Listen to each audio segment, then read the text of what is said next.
Hey guys, this is Steph from Ferret-World, and today I have Sammy with me because I'm going to do a little update on Sammy and where he's currently at with his health situation.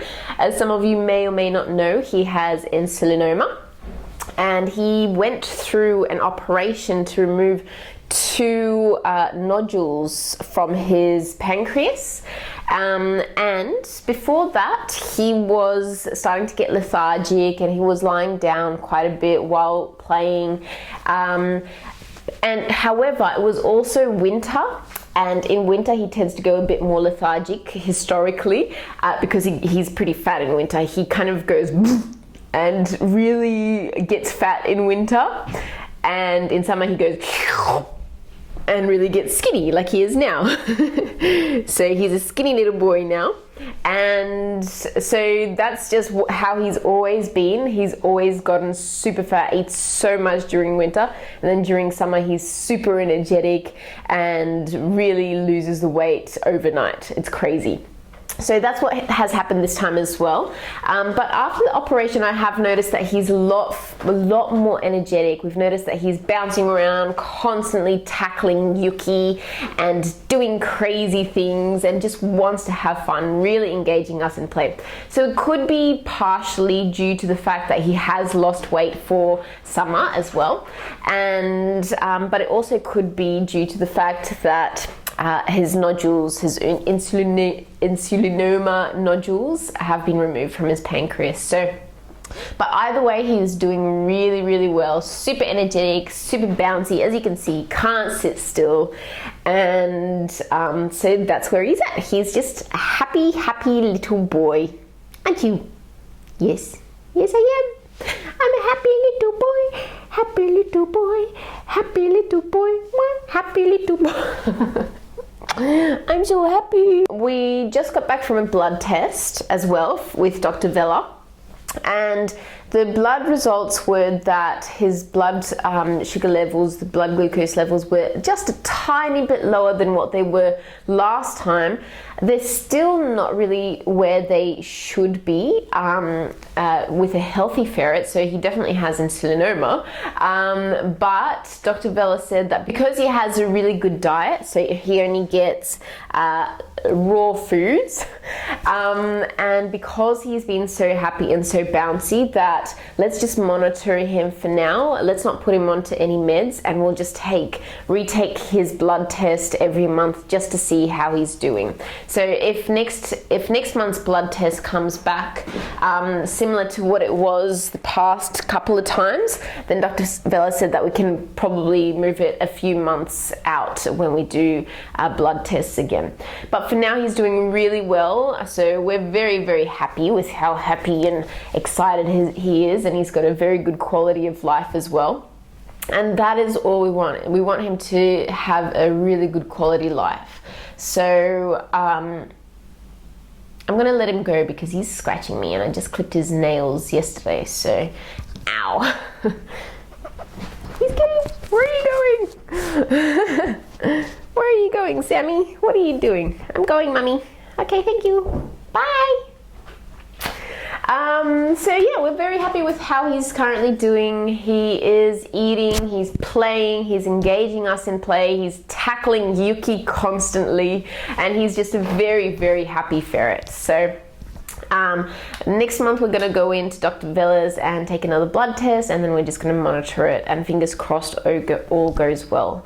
There's no cure for this disease, so eventually the path is that he probably will go into decline and eventually need meds. We're just hoping that it won't be for a while. And the raw diet has been serving him really well. So because he's an insulinoma ferret and we need to make sure that his blood glucose levels don't go down, we need to make sure that he constantly has food in his cage.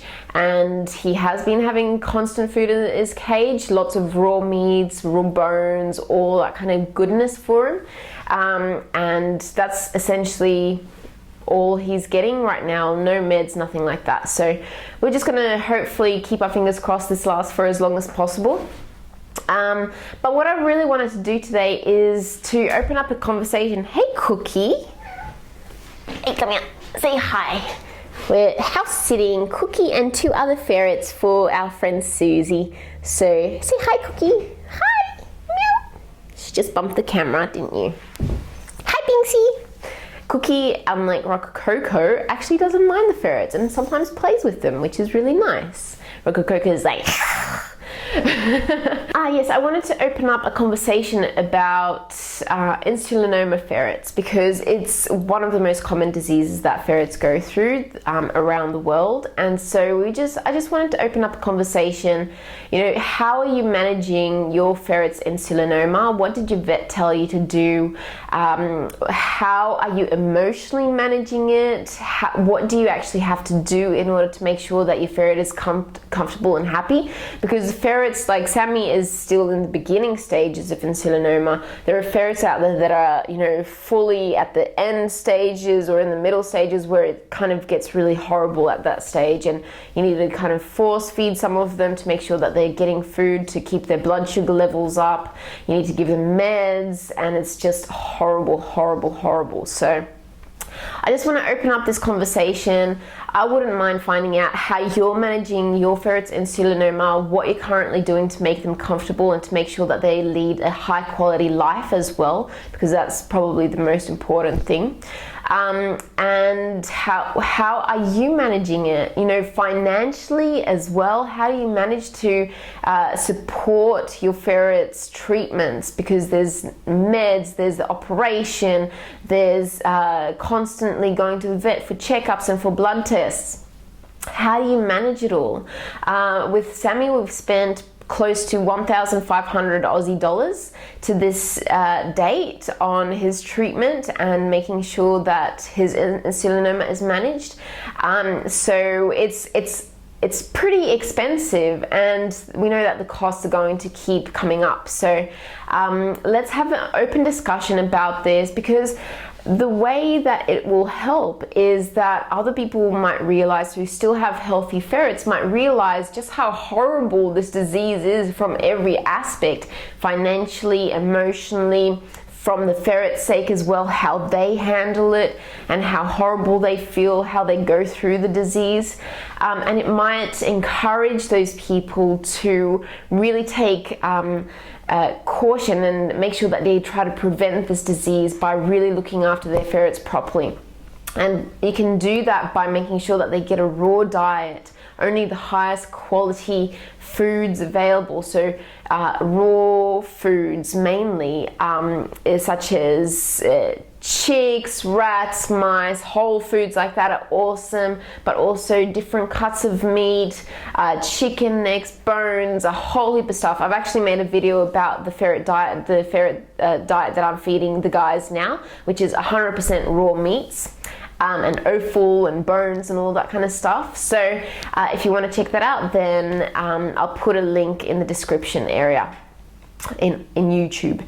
So let's open up this conversation. Let's have an honest conversation about insulinoma, how you're handling it emotionally and physically, financially, and what your ferret is going through as well. Tell us about your whole journey with insulinoma.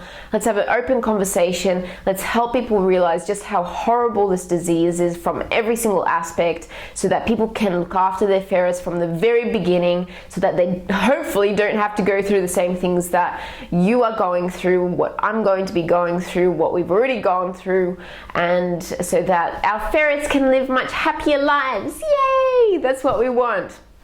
You know, from my aspect, some things that we're currently going through is, you know, what are the next stages? We're thinking about the next stages for Sammy. What is he going to start going through eventually? We're keeping fingers crossed that he stays this way for as long as possible. But eventually, you know, if his quality of life declines, is it going to be, we're obviously going to put him for meds for as long as possible.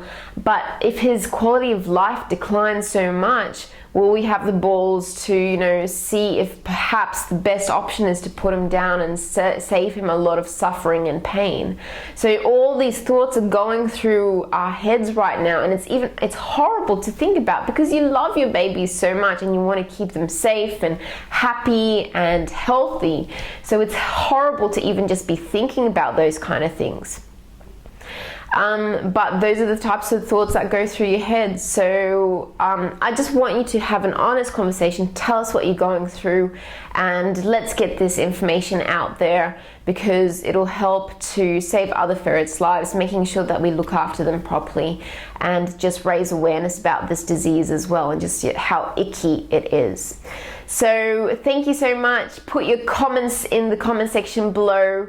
And if your ferret doesn't have insulinoma, tell us how you are looking after your ferrets to make sure that you prevent any of this type of disease from happening. So pop your comments in the comment section below. Let's have a conversation about it. And I'll leave you with a video of Sammy being groggy at the vet's. See ya next week. Bye.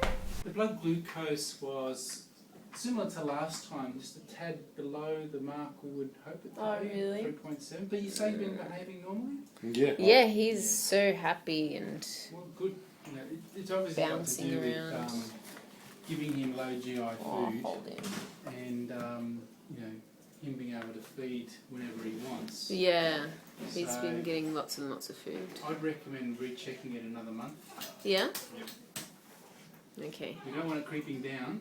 No. If it goes down Very quickly. too much, he'll start showing signs again. But Yeah. that's, you know, if he maintains it, that's fine. I'll stick with that. So. That's good. Well, let me know how Oh, Vince darling. gets on. If you're concerned, Mm-hmm. and you think